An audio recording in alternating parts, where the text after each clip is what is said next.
তখন নবী করিম সাল্লাল্লাহু আলাইহি ওয়াসাল্লাম একজন সাহাবী, তার নাম হলো মুসাব ইবনে উমাইর।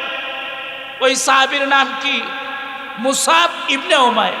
ফাবাআসা রাসূলুল্লাহ সাল্লাল্লাহু আলাইহি ওয়াসাল্লাম মুসআব ইবনে উমাইর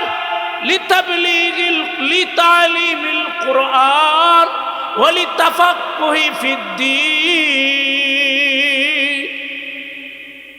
নবীজি 6 জন মুসলমান হওয়ার পরে নবী করিম সাল্লাল্লাহু আলাইহি ওয়াসাল্লাম বললেন, তোমাদের এখন মুসলমান হয়েছ, কোরআন শিখতে হবে, দ্বীন শিখতে হবে। তোমরা তখন চলে যাইবা, তো তোমাদেরকে চলে যাওয়ার পরে কোরআনকে শিক্ষা দিবে, হাদিসকে শিক্ষা দিবে, দ্বীনি মাসালাকে শিক্ষা দিবে। শোনো, তোমরা আমার একজন সাহাবী মুসআব ইবনে উমাইরকে নিয়ে যাও। এই 6 জন মদিনার লোক, তাদের জায়গির হুজুর নবীর দেওয়া লজিং মাস্টার। সুবহানাল্লাহ বলি। লজিং মাস্টার করতে কাইলো, হুজুররে কেন লজিং রাখি? নবী দিয়া দিলেন মুসআব ইবনে উমাইরকে, যাও, সে কোরআন শিক্ষা দিবে তোমাদেরকে, আর দিন শিক্ষা দিবে।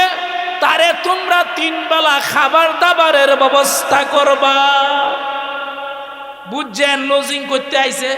আমরা মাদ্রাসার হুজুররে কিল্লিগি লজিং খাওয়াই, আমরা ইমাম সাহেবকে করতে খাওয়াই।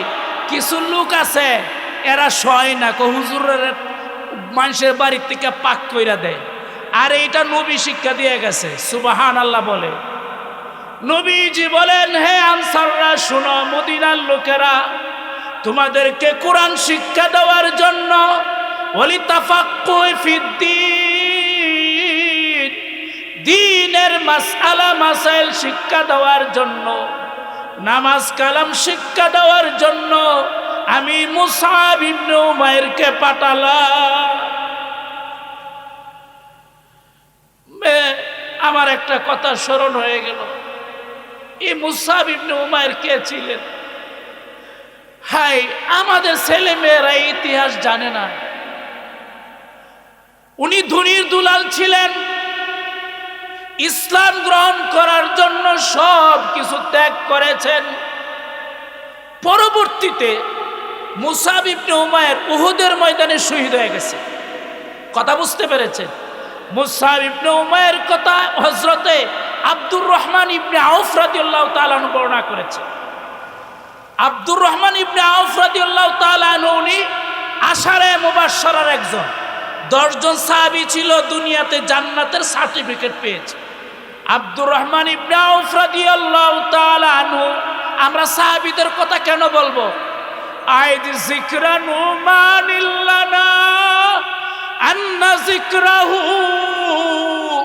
হুয়াল মিসকু মা কাররারতাহু ইয়াতাদাওয়াউ। আমাদের সাহাবীদের আলোচনা, নবীদের আলোচনা হলো মেশকে আম্বর, হেদায়েতের পুঞ্জীভূত পাহাড়, এগুলি আলোচনা করা। হযরতে আব্দুর রহমান ইবনে আউফ রাদিয়াল্লাহু তাআলা আনহু বলেন, ওয়াকানা সাইমান উতিয়া বিতামিন। ইসলামের নবীর পরে সাহাবীরা জয় করছে সারা দুনিয়া। কথা বুঝছেন? আব্দুর রহমান ইবনে আউফ রাদিয়াল্লাহু তাআলা আনহু রোজাদার ছিলেন। তা উতিয়া বিতামিন, তার সামনে অনেক খাবার আনা হলো। সাহাবীদের আলোচনা সাহাবীরা করছেন, সাহাবীদের কথা সাহাবীরা স্মরণ করছেন, আমরা স্মরণ না করতে পারি। কথা বুঝতে পেরেছেন? আব্দুর রহমান ইবনে আউফ রাদিয়াল্লাহু তাআলা আনহু রোজাদার, তার সামনে অনেক প্রকারের খাবার আনা হলো। সাহাবীরা অর্ধজাহান জয় করে ফেলেছেন, ভালো ভালো খাবার। উনি খাবারগুলি দেখে উনি কান্না করে দিলেন। উনি বলতেছেন, আহারে কুতিলা মুসআব ইবনে উমাইর ওমা তারাকা ইল্লা নামিরাতান ওয়াহিদা ইন গুতিয়া বিহা রাসুহু বাদাত রিজলাহু ওয়া ইন গুতিয়া বিহা রিজলাহু বাদাত রাসুহু। বুখারী শরীফের হাদিস বাবুল উহুদের মধ্যে আসছে, আব্দুর রহমান ইবনে আউফ বলেন, আরে আমার সামনে এত ভালো ভালো খাবার, আমরা এখন পৃথিবীর অর্ধ পৃথিবী জয় করে ফেলেছি, অথচ আমি দেখেছি আমার ভাই মদিনার প্রথম মুআল্লিম, মদিনায় যিনি সর্বপ্রথম গিয়া ইসলামের দাওয়াত দিয়েছেন, কোরআনের তালিম দিয়েছেন, দ্বীন শিক্ষা দিয়েছেন, মুসআব ইবনে উমাইর শাহাদাত বরণ করেছেন উহুদের ময়দানে। উনি ওয়ামা তারাকা ইল্লা নামিরাতান ওয়াহিদা, উনি পরিত্যক্ত সম্পত্তি হিসাবে একটা মাত্র চাদর রেখে গেছেন। কি রেখে গেছেন? একটা চাদর ছিল মুসআব ইবনে উমাইর। সাহাবা আজমাইন বলেন চাদরটা এতটুকু খাটো ছিল, ইনগুতিয়া বিহা রাসু বাদাত রিজলাহু, দাফনের কাফন নাই, কাফন দেওয়ার মতো কাপড় নাই। যদি চাদরটা দ্বারা তার মাথাকে ডাকা হতো, পা বের হয়ে যেত, পা ডাকলে মাথা বের হয়ে যেত। অবশেষে নবীজি বললেন, গাত্তু বিহার আসুহ রাসাহু ওয়া জাআলু আলা রিজলাইহি মিনাল ইদখি। হে আমার সাহাবীরা, মুসআবের চাদরটি দ্বারা তার মাথার দিকটা ডেকে দাও, আর তার পায়ের মধ্যে ইদখির ঘাস দিয়া তাকে দাফন দিয়া দাও। এ মুসআব ইবনে উমাইর, উনি প্রথম মদিনার সাহাবী, প্রথম মুআল্লিম। উনি ইসলামের যখন কাজ করেন, আনসাররা মুসলমান হয় নাই সবাই, কারো বাড়িতে গেছেন, শুনতে পারেন, এই তুমি চলে যাও মুসআব, কেন আসছো, তোমার কথা ভালো লাগে না, আমি কাজে আছি। মুসআব ইবনে উমাইর বলছেন যে ভাই আপনি কাজ করেন, আমি 2 ঘন্টা দাঁড়াবো, আমি 1 প্রহর দাঁড়ায় থাকবো, সারাদিন দাঁড়ায় থাকবো, আপনি কাজ করার পরে আমি আপনাকে দ্বীনের কথা বলবো। সুবহানাল্লাহ বলেন। মুসআব ইবনে উমাইর গিয়েছেন কারো কাছে, কয় আমার কাছে আইসো না, আমার সারাদিন কাজ আছে। মুসআব ইবনে উমাইর বলছেন, ভাই আমি সারাদিন আপনার কাজ করে দিব, আপনার তো একটা সাথে বদলি দরকার, কামলা দরকার, তারপরেও আপনি আমার কথাটা শুনেন, আমি যে ইসলামের দাওয়াত নিয়ে এসেছি, ভাই আপনি শুনুন, শোনার পরে হয়তো আপনি কবুল করবেন, কবুল না করলে আমি কষ্ট নিব না, আপনার মঙ্গলে আমি দোয়া করে চলে যাব। এরা হলো সাহাবী। এই মুসআব এর কথা স্মরণ কইরা আব্দুর রহমান ইবনে আউফ রাদিয়াল্লাহু তাআলা আনহু কাঁদলেন। হারে মুসআব ইবনে উমাইর কত কষ্ট করেছেন ইসলামের জন্য, শুধু 3 বেলা আমরা খাবারও দিতে পারিনি মদিনাবাসী। এরপরও মদিনার প্রথম উস্তাদ হযরতে মুসআব ইবনে উমাইরের উসিলায় আনসারদের বড় লিডার সাদ ইবনে মুআজ রাদিয়াল্লাহু তাআলা আনহু মুসলমান হয়ে গেলেন। এত ত্যাগ, নবীজি বাইয়াতে আকাবায়ে উলার পরে 6 জন মুসলমান হওয়ার পরে নবীজি মুসআব ইবনে উমাইরকে পাঠায় দিলেন, যাও মদিনায় গিয়া দ্বীনের কাজ করো। সুবহানাল্লাহ বলেন। 1 বছর মেহনত কইরা পরের বছর মুসআব ইবনে উমাইর রাদিয়াল্লাহু তাআলা আনহু 86 জন মহিলা, 86 জন পুরুষ এবং মহিলাকে মুসলমান বানাইয়া পরের বছর হজের মৌসুমে গোপনে আবার রাত্রে নবীর হাতে বায়াত গ্রহণ করাইছেন। ইসলামটা কেমনে আসছে? অনেক ত্যাগ ও তিতিক্ষার পরে আজকে কথা বলতে হৃদয়টা ফেটে যায়। মুসলমানের বাচ্চা আজকে ইসলামকে মূল্যায়ন করে না।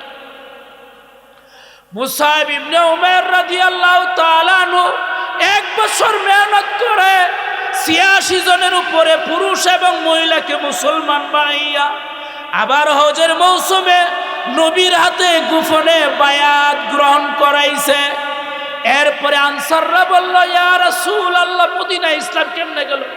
মদিনা কেন্দ্রিক ইসলামী মামলাকাত, ইসলামী সাম্রাজ্য হইয়া সমস্ত পৃথিবীতে ইসলাম কেমনে ছড়াইল। আমাদের এগুলা কি আলোচনা আছে আমাদের পরিবারে? আমাদের ছেলে মেয়েরা আমাদের ইতিহাস জানে না, আমাদের মুসলমানের বাচ্চারা আমাদের ইতিহাস জানে না। হযরতে মুসাব ইবনে উমাইর পরের বছর ৮৬ জন নবীর হাতে বায়াত গ্রহণ করে বলল, ইয়া রাসূলুল্লাহ, ইয়া হাবিবাল্লাহ, মক্কাবাসীরা আপনাকে নির্যাতন করে, মক্কাবাসীরা আপনাকে মুসলমানদেরকে পাইলেই পিটায়। ইয়া রাসূলুল্লাহ, আপনি মদিনায় তাশরীফ আনুন, মদিনায় আসলে আমরা মুসলমানদের শরীরে এক ফোঁটা রক্ত বাকি থাকতে, ইয়া রাসূলুল্লাহ, আপনার গায়ে কোনো মুসলমানের গায়ে টোকা দেওয়ার শক্তি, টোকা দেওয়ার মতো কোনো দুঃসাহস কেউ দেখাবে, আমরা কাউকে ছেড়ে কথা বলবো না। এরপরে নবীজি মদিনায় হিজরত করার ইচ্ছা পোষণ করেন। সবাই বলি সুবহানাল্লাহ। এরপরে নবীজি অন্ধ সাহাবী আব্দুল্লাহ ইবনে উম্মে মাকতুমকে পাঠান, অনেক সাহাবীকে পাঠান, তাদের মেহনতে মদিনায় ইসলাম চমকে যায়। যেই কথা বলতেছিলাম, এখানে মাদ্রাসা, কোরআনের শিক্ষার মাধ্যমে আল্লাহ ইসলামকে চমকায় দিয়েছেন মদিনায়। এই কোরআনের বক্তব্য, কোরআনের মাদ্রাসাগুলির মাধ্যমে আল্লাহ সমস্ত বাংলাদেশে তথা বিশ্বের মধ্যে ইসলামকে চমকায় দেন। সবাই বলি আমিন। এই হাদিসটা আমি যে বর্ণনা করলাম, এই হাদিসটা হযরতে জাবের রাদিয়াল্লাহু তাআলা আনহু বর্ণনা করেছেন। কোন সাহাবী? জাবের। আন জাবিরিন রাদিয়াল্লাহু তাআলা আনহু قال, জাবের রাদিয়াল্লাহু তাআলা আনহু হাদিসটা বর্ণনা করেন। জাবেরকে আমি জাবেরের সম্পর্কে বেশি কথা বলবো না, রাবির পরিচয় জানা। হাউলা ইয়া বাই ফাজিনি বিমিসলিম ইদা জামাআতনা ইয়া জারিরুল মাজামিউ। হযরতে জাবের হইলেন, তার হাদিস বুখারীতে অনেক আছে। যদি আপনি 15 জন অথবা 20 জন হাদিস বর্ণনাকারী সাহাবীদের নাম আনেন, বড় বড় সাহাবীদের নাম, জাবের একজন। জাবেরের একটা বরকতের কথা আমি বলি। জাবের রাদিয়াল্লাহু তাআলা আনহু একবার নবীজির কাছে গিয়া বললেন, ইয়া রাসূলুল্লাহ, ইস্তাশহাদা আবি ইয়াওমা উহুদিন ওয়া তারাকা 6 বানাতিন আও 9 বানাতিন। ইয়া রাসূলুল্লাহ, ইয়া হাবিবাল্লাহ, জাবের বলেন, আমার পিতা আব্দুল্লাহ উহুদের ময়দানে শহীদ হয়েছেন। শাহাদাতের সময় 9 জন অথবা 6 জন মেয়ে রেখে শহীদ হয়েছেন। আমার পিতার অনেক ঋণ আছে। এখন আমি খেজুর পেরেছি, গম পেরেছি, যারা ঋণ পাবে আমার পিতার কাছে, এরা পাল্লা পাত্তর সালা বস্তা নিয়ে উপস্থিত। ঋণ পাইব 20 জনে 20 মণ। এখন খেজুর নাই 1 মণ, আমি কারে তুইয়া কারে দিব? সুবহানাল্লাহ বলেন। আর আমি কি খাবো, আর আমার বোনদেরকে কি খাওয়াবো? প্রশ্নটা বুঝছেন? ইয়া রাসূলুল্লাহ, আমার পিতা ঋণী ছিলেন, অনেক লোক থেকে ঋণ এনেছেন। আমার পিতা তো উহুদের ময়দানে ইসলামের জন্য শাহাদাত বরণ করেছেন। ইয়া রাসূলুল্লাহ, ঋণ যারা পাবে এরা সালা বস্তা ফাল্লা ফাত্তরাই না আমার দিকে বড় বড় চোখ করে তাকাচ্ছে। ইয়া রাসূলুল্লাহ, আমি এখন কারে তুইয়া কারে দিব? একজনেরও দিতে পারবো না। সুবহানাল্লাহ বলেন। নবীজি বললেন, জাবের তুমি যাও, সবগুলা খেজুরকে একটা টাল করে একটা স্তূপ করো, আমি আসছি। আর যারা যারা ঋণ পাবে সকলকে পাল্লা পাত্তর নিয়ে ওখানে উপস্থিত হইতে বলো। হযরতে জাবের রাদিয়াল্লাহু তাআলা আনহু আসলেন। সব ঋণ গ্রহীতার যারা ঋণ পাবে তাদেরকে বললেন, আপনারা আসুন পাল্লা পাত্তর নিয়া।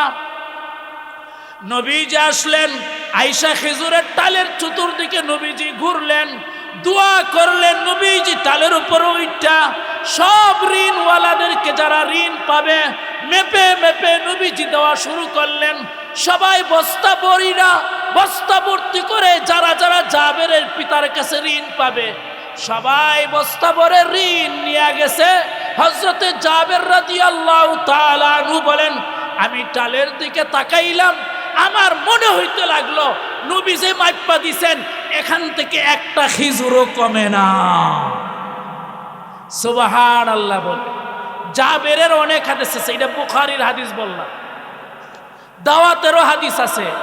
আমি হাদিসটা বলার জন্য তার নাম এসেছে এই জন্য বললাম। জাবের রাদিয়াল্লাহু তাআলা আনহু বলেন, নবী করিম সাল্লাল্লাহু আলাইহি ওয়াসাল্লাম ইরশাদ করেছেন, নবীজি মদিনাবাসীদের বায়াত গ্রহণ করার মধ্যে বায়াত গ্রহণ করার পর এক নাম্বার উদ্যোগ নিলেন কুরআন শিক্ষা দেওয়ার। কি শিক্ষা দেওয়া? কুরআন। এই জাবেরের বুখারী আউয়ালের মধ্যে কিতাবুল ইলমের মধ্যে একটা হাদিস আসছে, সাফারা জাবির ইবনে আব্দুল্লাহ ইলা আব্দুল্লাহ ইবনে উনাইস মাসিরাতা শাহরিন। আমরা তো আজকে এই কনকনে শীতের মধ্যে কষ্ট করে মাহফিল আসছে কিনা? সাহাবা আজমাইনের ত্যাগ কতটুকু ছিল? অনেক লোক আসে না আজকে, বা এসছিল চলে গেছে গভীর রাত্র হওয়ার কারণে।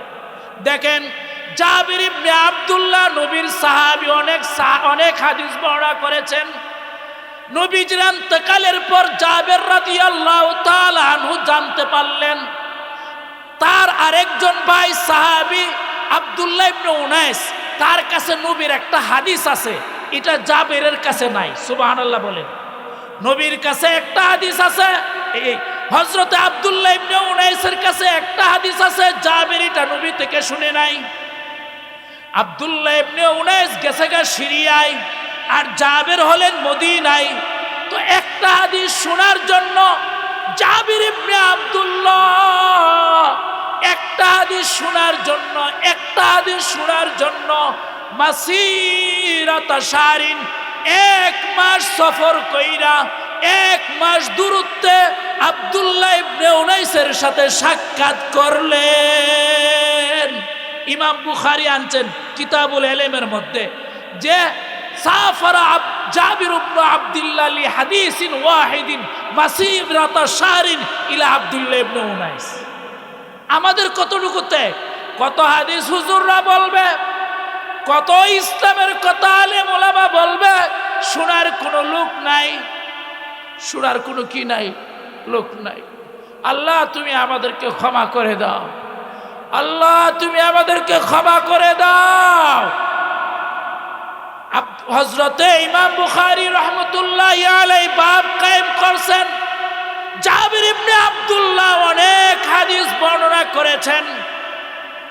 বেশি বেশি রওয়ায়াতকারী সাহাবীদের মধ্যে জাবির ইবনে আব্দুল্লাহ একজন। এরপরেও জাবির ইবনে আব্দুল্লাহ যখন শুনছেন আরেকজন সাহাবী আব্দুল্লাহ ইবনে উনাইস, উনি সিরিয়া থাকেন, তার কাছে নবীর একটা হাদিস আছে, আমি জাবির ইবনে আব্দুল্লাহ জানি না। উনি 1 মাস ভ্রমণ কইরা একটা হাদিস জানার জন্য সিরিয়ায় পৌঁছে গেলেন। সুবহানাল্লাহ বলে। প্যারা হাজিরিন, আজকে আমরা যে আসছি, আল্লাহ তুমি আমাদেরকে কবুল করে নাও। মানুষ বেশি থাকলো আর কম থাকলো এটা কোনো বিষয় না। আল্লাহ এই গভীর রজনীতে যারা একটা হাদিস শোনার জন্য, 2টা হাদিস শোনার জন্য মাইনা কাবেল হো, আমি অনুপযুক্ত, মুঝে कुछ लियाकत नहीं है, कुछ इस्तेदाद नहीं है। আল্লাহ আমার কোনো যোগ্যতা নেই, আমার কোনো মালাকাত নেই, আমার কোনো কামালিয়ত নেই। তোমার কোরআনকে ভালোবাসে, তোমার রাসূলকে ভালোবাসে যারা এই পর্যন্ত গভীর রজনীতে আছে, আল্লাহ তুমি তাদেরকে কবুল ও মঞ্জুর করিয়া লও। একটা হাদিস বলে আমি শেষ করে দিব, এখন মোনাজাত করে দিব। নবীজি মক্কা বিজয়ের পরে হুনাইন জয় করেন। বুখারী শরীফের মধ্যে আছে। হুনাইন জয় করার পরে অনেক গনিমতের মাল আসে, হাজার হাজার উট, হাজার হাজার বেড়া, হাজার হাজার দুম্বা, বুড়ি বুড়ি স্বর্ণ রূপা নবীজি নতুন মুসলমানদেরকে দিয়েছেন বেশি বেশি। কোন মুসলমান মুসলমান হয়েছে লিডার, নতুন শুধু মুসলমান হয়েছে মক্কার লিডার 100 উট, 50 উট, 150 উট, এভাবে নবীজি দিয়া দিছে। ওই যে বলছিলাম না আনসারদের কতিপয় যুবক নৌজওয়ান এরা সমালোচনা করলো। এরা বলতে লাগলো, আমরা ইসলামের জন্য আজীবন মেহনত করেছি, পরিশ্রম করেছি, আর গনিমত দেওয়ার সময় নতুন মুসলমানদেরকে বেশি দেওয়া হয়েছে আর আমাদেরকে কম দেওয়া হয়েছে। কথা বুঝতে পেরেছে? যে আনসারদেরকে একটা চামড়ার একটা তাবুতে নেন, নিয়ে নবীজি বলেন, হে আনসাররা শুনো শুনো শুনো, তোমরা কি এতে খুশি নও? তোমরা কি এতে সন্তুষ্ট নও? যারা নতুন মুসলমান হয়েছে এরা উট নিয়া, ভেড়া নিয়া, দুম্বা নিয়া, এরা মালামাল নিয়া তাদের বাড়িতে যাবে, আর তোমরা আনসাররা আমি নবীকে নিয়ে তোমাদের বাড়িতে যাবে। আনসাররা তখন স্লোগান দিলেন, কদ রাদিনা ইয়া রাসূলুল্লাহ,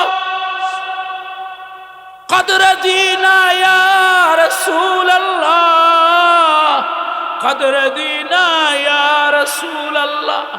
ইয়া রাসূলুল্লাহ, আমরা খুশি, এর চেয়ে বেশি খুশি আমরা আর কখনো হইতে পারি না।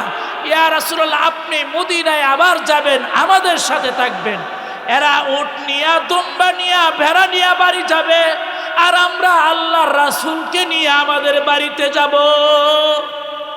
একজন সাহাবী, আর সাহাবা আজমাইন নবীকে অনেক ভালোবাসতেন।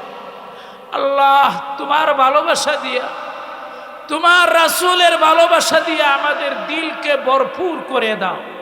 সবাই বলি আল্লাহুম্মা আমিন। নবীজি মসজিদে বসা, সাহাবা আজমাইন তো নবীকে শ্রদ্ধা করতেন। বেশি শ্রদ্ধা করলে ধারে গেসা যায় না, ঠিক নেই কথা? শ্রদ্ধাও তো। এক সাহাবী নবীর কাছে গেলেন, গ্রাম থেকে আসছেন অনেক দূর থেকে, নবীজিকে একটু দেখবেন। নবীজিকে দেখার পর নবীজি বললেন, তুমি কি জন্য এসেছ? নবীরে এমনি আইছে নবীরে দেখার জন্য। এখন সাহাবী জবাব দিয়া বললেন, ইয়া রাসূলুল্লাহ, এখন তো একটা প্রশ্ন করন লাগে, কি লিগে আইছি? সাহাবী প্রশ্ন করলেন, ইয়া রাসূলুল্লাহ, কিয়ামত কবে হবে? কিয়ামত কবে হবে? নবীজি বললেন, তুমি কিয়ামতের কথা জিজ্ঞাসা করলো,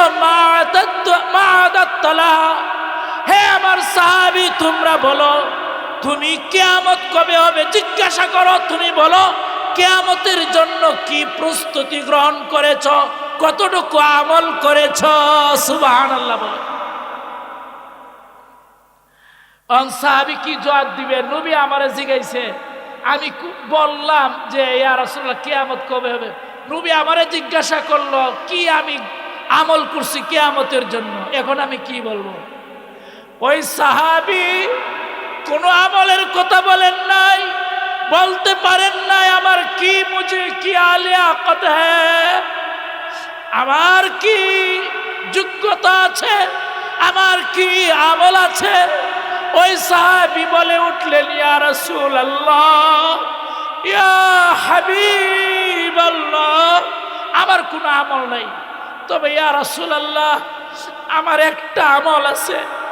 এই আমলটা হইল ফাইন্নী উহিব্বুল্লাহ ওয়া রাসূলাহ, আমি আল্লাহকে ভালোবাসি, আমি তার রাসূলকেও ভালোবাসি। সুবহানাল্লাহ। নবীজি বলেন, শুনো শুনো, আল মারউ মান আহাব্বা, কিয়ামতের মাঠে তার চিন্তা নেই যে আল্লাহকে ভালোবাসে, যে আল্লাহর রাসূলকে ভালোবাসে, তার কিয়ামত নিয়ে টেনশন নাই। কারণ মানুষ মামান আহবাবতা, যাকে যে ভালোবাসবে কিয়ামতের মাঠে তার সাথে হাসর হবে। তুমি যদি আমাকে ভালোবাসো, আল্লাহকে ভালোবাসো, আল্লাহ আরশের জায়গায়, আরশের ছায়াই তোমাকে জায়গা দিবে। তুমি যদি আমি রাসূলকে ভালোবাসো, আমি রাসূলের সাথে তোমাকে জান্নাতে দিবে। আল্লাহ আমাদের কোনো আমল নাই, আল্লাহ তুমি আমাদেরকে কবুল করে নাও। তবে আমরা তোমাকে ভালোবাসি, তোমার রাসূলকে ভালোবাসি। প্যারা হাজিরিন, আমার আলোচনার মূল মাকসাদ হলো যে এই মাদ্রাসা শিক্ষার মাধ্যমে মক্কায় এবং মদিনায় কোরআনের তালিমের ব্যবস্থা নবীজি সর্বপ্রথম করেছে। আমাদের মেজবা ভাই এই অত্র অঞ্চলে কোরআনের মাদ্রাসা, দ্বীনিয়াত শিক্ষার মাদ্রাসা দিয়েছে। সবাই বলি আলহামদুলিল্লাহ। এই মাদ্রাসার অভিভাবক আমরা সকলেই এই মাদ্রাসায় সহযোগিতা করব। এই মাদ্রাসায় ছাত্রী পাঠায়া, ছাত্র পাঠায়া আমাদের ছেলে মেয়েদেরকে কোরআনওয়ালা বানাবো, আমাদের ছেলে মেয়েদেরকে আল্লাহওয়ালা বানাবো। হায় আফসোস কি বাত হ্যায়, খতরনাক বাত হ্যায়। আমরা ধর্মের কথা কতটুকু জানি? অনেকে নিজেকে পণ্ডিত বলে। আজকে যে আমি একটা ইতিহাস বললাম, বুখারী শরীফের রওয়ায়াত থেকে বললাম, আকাবা কাকে বলে, এই আকাবাটাই তো বলতে পারবে না। আকাবা কিসকু কাহাতে হ্যায়, অনেক মুসলমান বলতে পারবে না।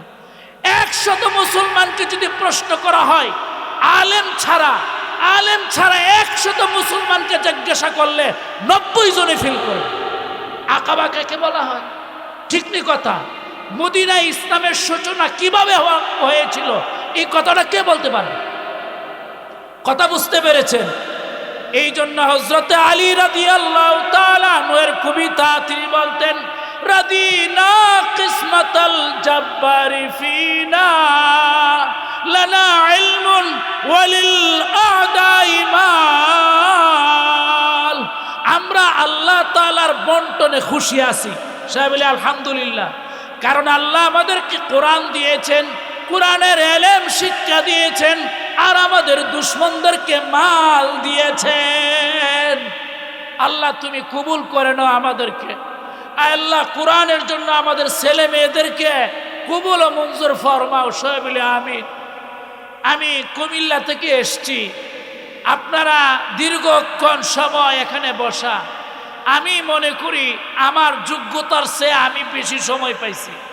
আমি মনে করি এই সকল লোকেরা যে এত দীর্ঘ সময় এখানে বৈশা রয়েছে, আমি তাদের জন্য আল্লাহ তাআলার কাছে দোয়া করি।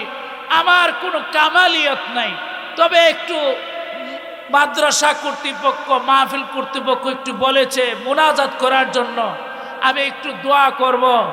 আমরা লোক কম থাকি বেশি থাকি বড় বিষয় নয়, আল্লাহ তাআলা কবুল করার বিষয়। ঠিক নি কথা? হাদি একটা ছেলে সারা বিশ্বে কাঁপাই দিছে। কি বলে? হেদায়েতওয়ালা লোক একটা হইলে এই একটা লোক সমস্ত পৃথিবী কাঁপাইতে পারে। ঠিক নি কথা?